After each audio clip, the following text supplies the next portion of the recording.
మా బుల్లి పూజారి గారు అయితే రెడీ అయిపోయారు అండ్ మేమందరం కలిసి భద్రాచలం వెళ్తున్నాము.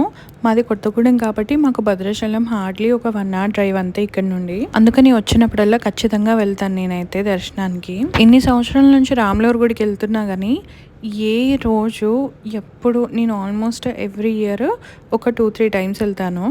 సో ఈ 30 yearsలో ఎప్పుడు లేనంత రష్ అయితే మేము చూసాం ఫస్ట్ టైం. కింద పార్కింగ్ దగ్గరే చాలా వెహికల్స్, కార్స్ చూసి మాకు అప్పుడే తేడా కొట్టింది, ఏంటి ఇంతమంది ఉన్నారు అని. ఇంకా లోపల గుడిలో అయితే చెప్పే పనే లేదు, పిచ్చి పిచ్చిగా తోసుకున్నారు. అండ్ ఇదైతే ప్రసాదం కౌంటర్స్ కొట్టుకుంటున్నారు ఇక్కడ, లిటరల్గా తోసుకోవడం కూడా కాదు. ఈ 4 లడ్డూలకి స్లిప్ తీసుకోవడానికి నా తల ప్రాణం తోకొచ్చింది లిటరల్గా. అస్సలు నేనైతే ఎక్స్పెక్ట్ చేయలేదబ్బా.